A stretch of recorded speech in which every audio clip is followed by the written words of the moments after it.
If they find out what I know, they'll bury me beside the others." The woman's voice cracked through the Wyoming wind like a branch snapping under ice. Jake Robinson froze mid-step, his boot halfway to the stirrup of his horse. Sprawled in the dirt ahead of him was a figure in black, a woman, older, her habit torn at the hem and caked with dust so thick it looked like she'd crawled through a graveyard. Her face was turned toward the sky, lips moving in silent prayer or panic. Jake couldn't tell which. He dropped to his knees beside her, his 27 years of living on the edge of nowhere suddenly feeling like nothing. Her eyes fluttered open, sharp, green, and filled with something that made his stomach twist. Not fear, certainty, the kind that comes right before a person makes peace with dying. "Ma'am?" Jake touched her wrist. The pulse was faint, the skin burning hot under the cold October air of 1887. "What happened to you?" She grabbed his forearm with surprising strength, pulled him close enough that he could smell the desperation on her. "That is forbidden," she whispered, her voice trembling with something deeper than exhaustion. "Do you understand? It's forbidden." Jake didn't understand. Not yet. But the way she said it, like the words themselves were dangerous, made the hair on the back of his neck stand up. Her fingers dug into his sleeve, and for a second Jake thought she might be delirious. Then he saw her eyes again. Clear. Focused.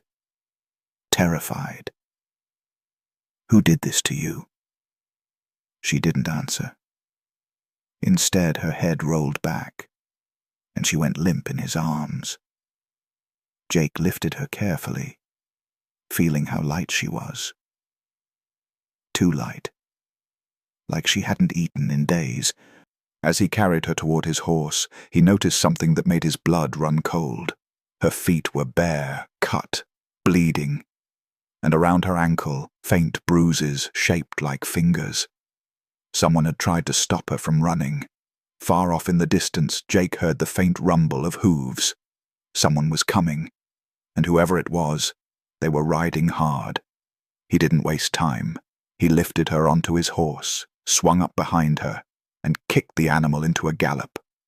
As the Wyoming plains blurred past them, one question burned in his mind, louder than the wind. What could be so forbidden that it would drive a nun to run until her feet bled? And why did it feel like he'd just signed his own death warrant by picking her up? You know, some stories don't let you walk away the same. If you're still here, if you're feeling that pull in your chest like maybe this one matters, hit that subscribe button. Not because I'm asking, because something in you knows you need to see how this ends. Drop a comment and tell me where you're watching from. Let me know you're here. Let me know you're listening. Jake's ranch sat low in a valley, hidden from the main road by a ridge of pine trees and years of intentional isolation. He carried the woman inside, laid her on his bed, and soaked a cloth in cold water from the basin. When he pressed it to her forehead, she stirred, eyes snapping open like she'd been shocked awake. "Easy," Jake said, stepping back with his hands raised. "You're safe." She sat up too fast, wincing as her body protested. Her gaze darted around the cabin. Wood walls, a single window, a rifle above the door, and then settled on Jake. For a long moment, she just stared at him, like she was trying to decide whether to trust him or run. "Where am I?" Her voice was hoarse, barely above a whisper. "Robinson Ranch. About 8 miles west of Cheyenne." She closed her eyes, exhaled slowly, and when she opened them again, there were tears pooling at the edges. "You shouldn't have brought me here. You were dying in the dirt, didn't have much choice. You don't understand." She swung her legs off the bed, tried to stand, and immediately collapsed. Jake caught her before she hit the floor, easing her back onto the mattress. She didn't fight him this time, just sat there, shoulders shaking, staring at her ruined feet. "What's your name?" Jake asked gently. She hesitated, then so quietly he almost didn't hear it. Mia Jackson. Jake pulled up a chair and sat down, keeping his distance. All right, Mia. You want to tell me why you were running like the devil himself was chasing you? Mia looked toward the window, her jaw tightening. Because he was. Jake frowned. Who?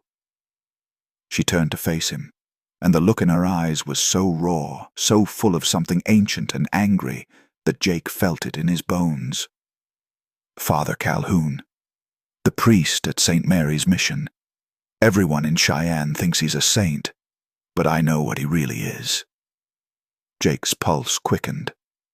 What do you mean? Mia's hands twisted in her lap, fingers knotting together like she was trying to hold herself together. I've been at that mission for 12 years. I've seen things, heard things. Girls who come to us for help, they disappear. Money meant for the orphans, it vanishes, and anyone who asks questions. She trailed off, swallowing hard. They don't ask twice. Jake felt something cold settle in his chest. You're saying the priest is a monster? The word came out flat, final. And I was stupid enough to confront him. The cabin went silent except for the crackle of the fire. Jake sat back in his chair processing what she'd just told him. He'd heard rumors about St. Mary's over the years, whispers in saloons, half-spoken concerns from townspeople, but nothing solid, nothing anyone would say out loud. What happened when you confronted him? Mia's voice dropped to a whisper. He smiled, and then he told me that if I ever spoke a word of it to anyone, I'd join the others. The others? She nodded, tears slipping down her cheeks now. In the canyon, behind the mission, there's a place where the ground is always soft. Jake's stomach turned. He didn't need her to say more. He understood. How did you get out? I ran. Middle of the night. I knew if I stayed, I'd be next. She looked at him then, really looked at him, and Jake saw the weight of it, the fear, the exhaustion, the impossible burden of knowing something no one else believed. But he knows I'm gone now, and he'll send men to find me. Jake stood up, walked to the window, and stared out at the darkening sky. His life had been simple, quiet. He'd lost his parents young, built this ranch with his own 2 hands, and kept his head down. He didn't get involved in town politics, didn't go looking for trouble, but trouble had just landed on his doorstep. He turned back to Mia, jaw set. Then we make sure they don't find you. Mia shook her head. You don't know what you're saying. If you help me, they'll come for you too. Jake crossed his arms. Let them come. For the first time since he'd found her, Mia Jackson smiled. It was small, fragile, and full of something that looked a lot like hope. But outside, in the distance, the sound of hooves was getting closer. The knock on the door came just after midnight. Jake was awake. He hadn't slept, couldn't sleep. And the second he heard it, his hand went to the rifle leaning against the wall. Mia sat up in the bed, eyes wide, her breath coming fast and shallow. Stay quiet, Jake whispered. He crossed to the door, rifle in hand, and cracked it open just enough to see who was standing on the other side. Sheriff Dalton. Tall, lean, with a badge that gleamed even in the low light of the moon. Behind him stood 2 deputies, hands resting on their holsters. Evening. Jake, Dalton said, his voice smooth and easy, like they were old friends catching up. Mind if we come in? Jake didn't move. It's late, Sheriff. What do you want? Dalton smiled, but it didn't reach his eyes. Looking for someone, a woman. Nun from St. Mary's, gone missing a couple days ago. Father Calhoun's real worried about her. Jake's grip tightened on the rifle. Haven't seen anyone. That's so. Dalton tilted his head, peering past Jake into the dim cabin. Mind if we take a look around, just to be sure? I do mind, actually. The smile faded from Dalton's face. Now, Jake, Don't make this harder than it needs to be. Father Calhoun's a respected man. If he says she's in danger, then she's in danger. We're just trying to help. Jake stood his ground. If she's in danger, seems to me she'd be running from something, not toward it. One of the deputies stepped forward, hand moving toward his gun. Dalton raised a hand, stopping him. Careful, Jake. You're walking a thin line here. So are you. The two men stared at each other, the tension thick enough to choke on. Finally, Dalton stepped back, tipping his hat. All right, but if you see her, you let me know. Understood? Jake didn't answer, just watched as the sheriff and his men mounted their horses and rode off into the night. He shut the door, locked it, and turned to find Mia standing in the middle of the room, tears streaming down her face. They'll be back, she whispered. And next time they won't ask. Jake set the rifle down and walked over to her. Then we leave. Tonight. Mia shook her head. Where? There's nowhere safe. Not in Cheyenne, not anywhere. Jake thought for a moment, then nodded slowly. There's one place, a friend of mine. Lives up in the mountains, old trapper, doesn't ask questions. How far? 2 days' ride. Maybe less if we push hard. Mia looked at him, searching his face for something. Doubt, hesitation, fear. She didn't find any of it. Why are you doing this? She asked quietly. You don't even know me. Jake met her gaze, and for a moment he saw his mother, dead 15 years now, and the way she used to look at him when he was a boy. Strong, certain, unafraid. Because someone's got to. Mia's lip trembled and she nodded once, firm and resolute. They packed quickly, food, water, blankets, ammunition. Jake saddled both horses, helped Mia up onto hers, and they rode out into the Wyoming night, the stars above them cold and distant. Behind them, the lights of Cheyenne flickered like dying embers, and ahead of them, in the dark, something waited. They rode through the night and into the early morning, stopping only when the horses needed rest. By the time the sun crested the mountains, they were deep into the wilderness, miles from any town or trail. Mia hadn't spoken much during the ride, but Jake could feel the weight of her silence. It wasn't empty. It was full. Full of memories, fear, and something else. Guilt, maybe. Or shame. They stopped near a creek to water the horses. Mia slid off hers, wincing as her feet touched the ground. Jake noticed and knelt down, pulling a spare pair of socks from his pack. Here, he said, offering them to her. Mia stared at them for a moment, then took them with shaking hands. Thank you. Jake nodded and turned away, giving her privacy as she tended to her feet. When she was done, she sat on a rock near the water, staring at her reflection. I was 17 when I joined the mission, she said quietly. Jake glanced over but didn't interrupt. My parents died in a fire. I had no one, nowhere to go. Father Calhoun took me in, gave me a home, a purpose. She laughed bitterly. Or so I thought. What changed? Mia was silent for a long time. When she finally spoke, her voice was barely above a whisper. I saw a girl. Couldn't have been more than 14. She came to us one night, pregnant, scared. Said her father had done things. Calhoun promised to help her. 2 weeks later, she was gone. He said she ran away. But I saw him talking to the sheriff, saw them laughing. Jake felt his jaw tighten. I started paying attention after that. Started asking questions. And that's when I found the letters. What letters? Mia looked at him, and in her eyes Jake saw a rage so deep it could have swallowed the world. Letters from men, rich men, powerful men, paying Calhoun to provide them with girls. From the mission. From the orphanage. The words hung in the air like poison. Jake stood up, fists clenched, his whole body shaking with fury. And the sheriff knows? The sheriff helps. Jake turned away, breathed deep, forced himself to think. We need proof. I have it.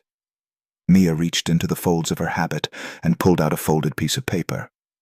I took one of the letters, before I ran. Jake took it, unfolded it, and read. His vision blurred with anger as the words sank in, names, dates, payments, all of it written in neat, careful handwriting. This could end him, Jake said, or get us killed. Jake folded the letter and handed it back to her. Then we make sure it ends him first. Mia looked at him, and for the first time since he'd found her, she didn't look afraid. She looked determined. They mounted their horses and rode on, but neither of them saw the figure watching from the trees. A man with a rifle. A man who'd been following them since they left the ranch. A man who reported directly to Father Calhoun. By the second night, they reached the cabin in the mountains. It was small, weathered, and half hidden by overgrown pines. Smoke rose from the chimney, and as they approached, an old man stepped out onto the porch, rifle in hand. Jake Robinson, the man said, lowering the gun. Didn't think I'd see you again. Jake dismounted and clasped the man's hand. Good to see you, Caleb. Caleb's eyes shifted to Mia, and he frowned. Who's this? Someone who needs help. Caleb studied her for a long moment, then nodded. Come on in. Inside, the cabin was warm and cluttered with pelts, traps, and the smell of stew. Caleb poured them both coffee and sat down across from them, arms crossed. All right, he said. What kind of trouble are you in? Jake told him everything. When he finished, Caleb sat back in his chair, whistling low. Father Calhoun, huh? That's a name that carries weight. You know what you're up against? I do. Caleb looked at Mia. And you're sure about this, about what you saw? Mia met his gaze without flinching. I'm sure. Caleb nodded slowly. Then you're going to need more than a letter. You're going to need witnesses. People who'll stand up in front of the whole town and say what they know. Where do we find them? Jake asked. The same place they always are, Caleb said. Hiding, scared, waiting for someone brave enough to go first. Mia's hands trembled around her cup. And if no one comes forward? Caleb leaned forward, his voice low and serious. Then you become the witness, and you pray to God they believe you. The fire crackled in the silence that followed. Jake looked at Mia. You don't have to do this. We could keep running. Find somewhere far away. Mia shook her head. No. I'm done running. Jake nodded. Then we go back. Back to Cheyenne. Back to the mission. Mia's eyes widened. That's suicide. Maybe, Jake said. But it's also the only way this ends. Caleb stood up, walked to a chest in the corner, and pulled out a leather satchel. He tossed it to Jake. You're gonna need more than courage, boy. Take this.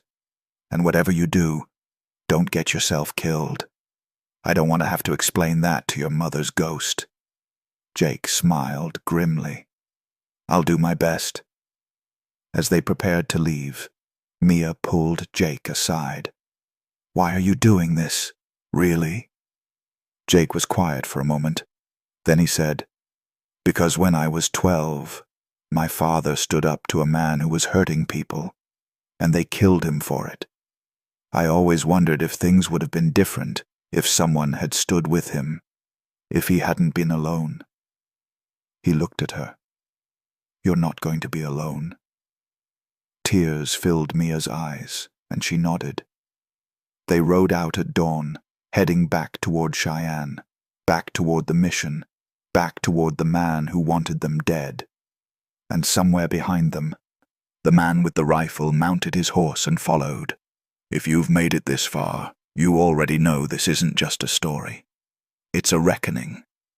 And if that means something to you, if you're the kind of person who believes truth matters even when it costs everything, then subscribe. Share this with someone who needs to hear it. Comment and tell me where you're watching from. Let's build something here. Something that doesn't look away. They reached the outskirts of Cheyenne just after sunset. The town was quiet, but not peaceful. It was the kind of quiet that came before a storm. Jake and Mia dismounted near the edge of the woods, hidden from view, and watched the streets below. "There," Mia whispered, pointing to a small house on the edge of town. "That's where Margaret lives. She worked at the mission."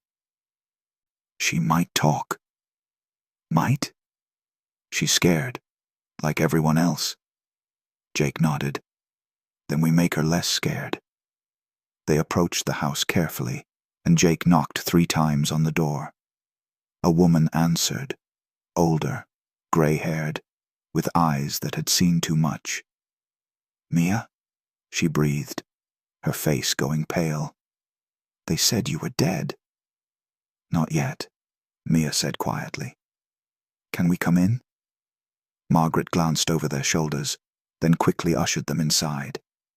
The house was small, cluttered with books and half-finished sewing. She locked the door behind them and turned to face them, arms crossed. "You shouldn't be here," she said. "If he finds out—" "He already knows," Mia interrupted. "And he's not going to stop. Not unless we stop him." Margaret shook her head, tears welling in her eyes. I can't do this. I have a daughter." "If I speak out, they'll what?" Jake said, his voice firm but not unkind. "Kill you. They're already killing people, Margaret. And they'll keep killing until someone says enough." Margaret sank into a chair, her hands shaking. "You don't understand. Father Calhoun, he's not just a priest. He owns half this town. The sheriff, the mayor, the judge, they all owe him. If I speak, I'm not just fighting him, I'm fighting everyone." "Then fight," Mia said, kneeling in front of her. "Because if you don't, your daughter's going to grow up in a world where men like him win, and she's going to wonder why no one stood up." Margaret looked at her for a long moment, then broke down, sobbing. "I'm so tired of being afraid." "Then stop," Jake said gently. "Be brave instead." Margaret wiped her eyes, nodded slowly. "What do you need me to do?" "Testify," Mia said. "In front of the whole town. Tell them what you saw." Margaret swallowed hard. "When?" "Tomorrow." She closed her eyes, then nodded again. "Okay." Jake and Mia left the house and made their way back into the woods. They spent the night there, hidden, planning. And when the sun rose the next morning, they rode into Cheyenne, not as fugitives, but as witnesses. The town square was full of people when they arrived. Father Calhoun stood on the steps of the church, smiling, greeting parishioners. When he saw Mia, his smile didn't falter, but his eyes did. They went cold, dead. "Sister Mia," he called out, his voice warm and welcoming. "Thank God you're safe. We've all been so worried." Mia dismounted, walked toward him, and when she was close enough, she said loudly, so everyone could hear, "You're a liar." The crowd went silent. Calhoun's smile tightened. "Child, you're clearly unwell. Come inside. Let me—" "I'm not going anywhere with you," Mia said. And neither is anyone else. Not after they hear the truth. Calhoun's expression darkened. Be very careful, Mia. Or what? She shot back. You'll bury me beside the others? Gasps rippled through the crowd, and that's when everything exploded. Sheriff Dalton stepped forward, hand on his gun. That's enough. You're under arrest for slander and disturbing the peace. On whose authority? Jake asked, stepping beside Mia. Mine, Dalton said coldly. Then you're as guilty as he is, Jake said, his voice carrying across the square. Because you knew. You've always known. The crowd murmured, uneasy now. People looked at each other, confused, scared. Lies! Calhoun shouted, his voice booming. This woman has lost her mind. She ran from the mission in a fit of madness, and now she's spreading poison. I have proof, Mia said, pulling the letter from her habit. She held it high for everyone to see. Letters from men in this town, paying Father Calhoun to provide them with girls from the mission. The murmuring grew louder, angrier. Calhoun's face twisted with rage. That is a forgery. Then let's read it, Jake said, taking the letter from Mia. He opened it and began to read aloud, naming names, detailing payments. With every word, the crowd grew more restless, more furious. And then Margaret stepped forward. I saw him, she said, her voice shaking but steady. I saw Father Calhoun take a girl, Sarah Whitman, out of the mission in the middle of the night. She was 14, and she never came back. Another voice rose from the crowd. He took my niece, too, said she ran away. But I never believed it. Then another. My daughter worked in the mission kitchen. She told me things I didn't want to believe. One by one, people began to speak. The dam broke, and with it came years of fear, silence, and buried truth. Calhoun backed toward the church, his face pale. You're all fools. You have no idea what you're doing. We know exactly what we're doing, Jake said. We're ending you. Dalton drew his gun, but before he could aim, 3 men from the crowd tackled him to the ground. His deputies tried to help, but they were overwhelmed by townspeople who had finally had enough. Calhoun turned and ran into the church, slamming the doors behind him. Jake looked at Mia. Stay here. Not a chance, she said. Together, they pushed through the doors. Inside, the church was dark, lit only by candles. Calhoun stood at the altar, a pistol in his hand. You should have stayed quiet, he hissed. And you should have been a better man, Mia said. Calhoun raised the gun, and Jake moved faster than Mia thought possible. The shot rang out, deafening in the enclosed space. Mia screamed, but Jake was already moving. He tackled Calhoun to the ground, the gun skittering across the stone floor. They struggled, fists flying, until Jake landed a punch that sent Calhoun sprawling. Jake grabbed the gun, stood, and pointed it at the priest. Don't, Mia said quietly, stepping beside him. Jake's hand shook. He deserves it. He does, Mia agreed. But you don't deserve to carry that. Jake stared at Calhoun, breathing hard, every muscle in his body screaming to pull the trigger. But then he lowered the gun, handed it to Mia, and stepped back. You're done, Jake said, and everyone knows it now. Calhoun laughed bitterly. You think this changes anything? You think the people out there will remember this tomorrow? They'll forget. They always do. Maybe, Mia said, but I won't. The doors burst open, and townspeople flooded in. They grabbed Calhoun, dragged him out into the square. The sheriff and his deputies were already in chains, held by men who'd once feared them. And as the sun set over Cheyenne, the town began the long, painful process of reckoning with what they'd allowed to happen. Mia stood in the square, surrounded by people thanking her, apologizing, asking how they could help. And for the first time in years, she felt something she thought she'd lost forever. Hope. 3 months later, Jake stood on the porch of his ranch, watching the sun rise over the Wyoming plains. The trial had been long, brutal, and public. Calhoun and Dalton were both convicted. The mission was shut down, investigated, and eventually reopened under new leadership. And Mia? Jake heard footsteps behind him and turned to see her walking toward him, no longer in her habit. She wore a simple dress, her hair pulled back, and there was a lightness to her that hadn't been there before. "Morning," she said. "Morning." They stood in comfortable silence for a moment, watching the world wake up.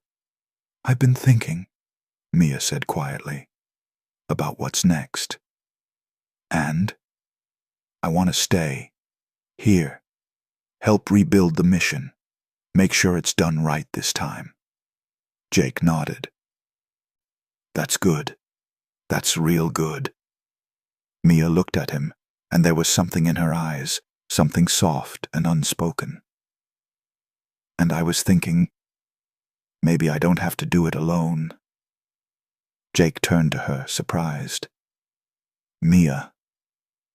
"I know what people will say," she interrupted. "About the age difference, about propriety, about a former nun and a rancher. But I don't care. I've spent too much of my life caring what people think, and I know what I want." Jake swallowed hard. "What do you want?" She stepped closer. "You." Jake's heart pounded in his chest. He'd felt it too, had been feeling it since the day he found her in the dirt. But he'd buried it, told himself it was impossible. Now, standing here, with her looking at him like that, it didn't feel impossible at all. "I'm 27, he said quietly. "You're 50. I know. People will talk. Let them." Jake searched her face, and all he saw was truth, certainty, the same strength that had carried her through hell and back. He smiled. "Then I guess we better give them something to talk about." Mia smiled back, and for the first time in a long time, Jake felt like the world made sense. They didn't kiss. Not yet. But they stood there, side by side, watching the sun rise. And that was enough. 6 months later, the new mission opened its doors. It was run by women, survivors like Mia, who understood what it meant to fight for safety, for truth, for a future that didn't repeat the past. Jake stood in the back of the room during the dedication ceremony, watching Mia speak to the crowd. She was strong, confident, unafraid. And when she looked out at the people gathered, she saw not just a town, but a community that had chosen to do better. After the ceremony, she found Jake outside, leaning against the fence. "You did good," he said. "We did good," she corrected. Jake smiled. "Yeah, we did." They walked back toward the ranch together, side by side. And as they walked, Mia reached out and took his hand. Jake looked down at their joined hands, then up at her. "You sure about this?" "I've never been more sure of anything." "People are still going to talk." Mia laughed. "Let them. We've already survived worse." Jake squeezed her hand. "Yeah, we have." They walked on, the Wyoming plains stretching out before them, wide and open and full of possibility. And as the sun set behind them, casting long shadows across the land, Jake realized something. Some stories don't end. They just begin again. With a choice, with a voice, with someone brave enough to say, "That is forbidden," and mean it. And sometimes, the bravest thing you can do is stand beside someone when the whole world tells you to walk away. If you're still here, if this story reached something deep inside you, then don't let it end here. Subscribe,